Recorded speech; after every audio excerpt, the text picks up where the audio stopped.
सोचिए एक खाली जगह जहाँ सिर्फ कुछ नहीं है, फिर एक धमाका होता है। Big bang. हमारा यूनिवर्स इसी एक्सप्लोजन से शुरू होता है, लेकिन एक सवाल है, ये सब कुछ आया कहाँ से?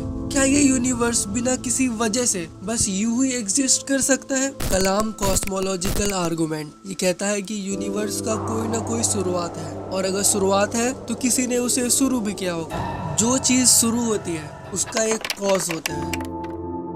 सोचिए आप रास्ते से गुजर रहे हैं और एक कार बिना किसी ड्राइवर के अपने आप स्टार्ट हो जाए और चलने लगे। आप ये नहीं मानेंगे कि कार अपने आप ही चल पड़ी। आप सोचेंगे कि ये किसी ने रिमोट से स्टार्ट किया होगा या कोई मैकेनिकल इशू होगा। कुछ भी अपने आप नहीं होता, हर चीज के पीछे एक रीजन होता है, चाहे वो मैकेनिकल इशू हो या किसी ने उसे रिमोट से स्टार्ट किया, लेकिन इसके पीछे भी एक रीजन है। तो जब हम कहते हैं कि जो चीज शुरू होती है उसका एक कॉज होता है, तो ये बात इतनी ऑब्वियस लगती है कि हम इस पर सवाल भी नहीं उठाते।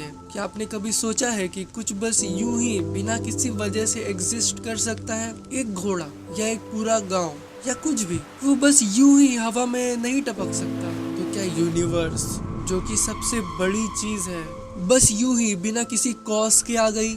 यूनिवर्स का एक शुरुआत था। अब ये बात भी सोचिए, क्या यूनिवर्स हमेशा से था या फिर कभी ना कभी ये शुरू हुआ था? सोचिए आपका वजूद क्यों है? ऑब्वियसली आप हैं क्योंकि आपके पेरेंट्स हैं, उन्होंने आपको जन्म दिया। लेकिन क्या उनके आने का भी कोई रीजन था? बिल्कुल, वो भी है, क्योंकि उनके पेरेंट्स उनके वजूद का कॉज है और ये सिलसिला पिछले जनरेशंस तक जाता है। तो आपके पेरेंट्स का भी एक कॉज है और उनके पेरेंट्स का भी, और ऐसे ही हर जनरेशन के पीछे एक कॉज है जो उनको एग्जिस्टेंस में लाया। आखिर हम पूरे इंसानी रेस की शुरुआत तक पहुंचते हैं। फिर हमारे एग्जिस्टेंस का रीजन पूरे अर्थ, पूरा यूनिवर्स में भी छुपा है। अगर आप सोचो तो अर्थ का भी एक ओरिजिन है, वो कॉस्मिक डस्ट और गैसेस से बनी थी, जो एक बड़े एक्सप्लोजन बिग बैंग के बाद फॉर्म हुए। ये बिग बैंग भी कहीं ना कहीं से हुआ था, उसका भी एक कॉज होना चाहिए। तो आखिर में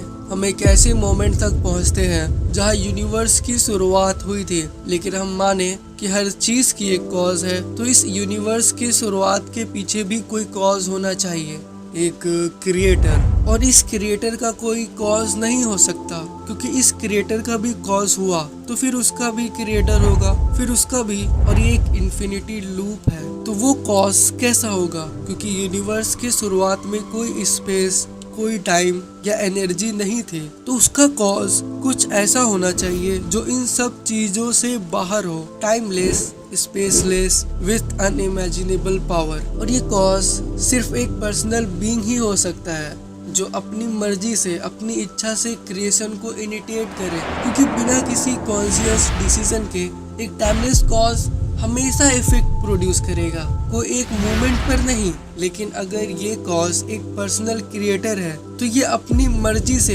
एक स्पेसिफिक मोमेंट पर यूनिवर्स क्रिएट कर सकता है। क्या ये क्रिएटर ही गॉड हो सकता है? दोस्तों, जब हम इस यूनिवर्स की शुरुआत और उसके कॉज के बारे में सोचते हैं, तो एक चीज क्लियर होती है, हम एक ऐसे कॉज की बात कर रहे हैं जो हमारे समझ से परे है।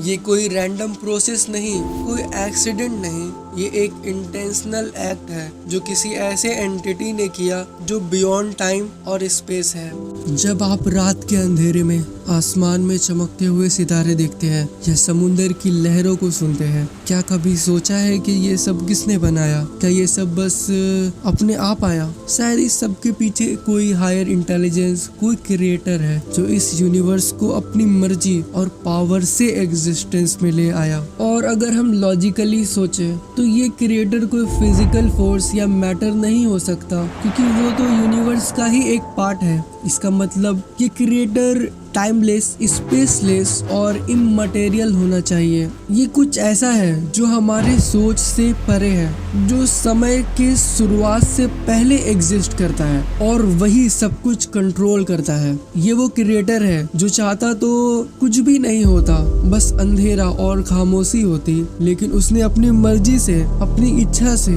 इस यूनिवर्स को एग्जिस्टेंस में ले आया। ये कॉन्सेप्ट है एक पर्सनल क्रिएटर का, जो अपनी इच्छा से एक स्पेसिफिक मोमेंट पर एक स्पेसिफिक यूनिवर्स को पैदा करता है। क्या ये क्रिएटर ही गॉड है? तो क्या हम इस कंक्लूजन पर पहुंच सकते हैं कि ये क्रिएटर ही वो एंटिटी है जिसे हम गॉड कहते हैं? ये वो सेम बीइंग है जिसे इंसान हमेशा से वर्शिप करता आया है, जो रिलीजन्स में अलग अलग नामों से पहचाना जाता है। हर कल्चर, हर सिविलाइजेशन में हम देखते हैं कि इंसान ने हमेशा से एक डिवाइन फोर्स को अपने एग्जिस्टेंस का रीजन समझा है। ये कलाम आर्गुमेंट कहता है कि वो डिवाइन फोर्स सिर्फ एक इमेजिनेशन नहीं है, उसका एक लॉजिकल और फिलोसॉफिकल बेसिस है। एक क्रिएटर का होना एक रैशनल एक्सप्लेनेशन है जो यूनिवर्स की शुरुआत को जस्टिफाई करता है। ये हमारे सवालों का जवाब है, ये समझाने के लिए कि हमारी एग्जिस्टेंस इतनी सिंपल नहीं है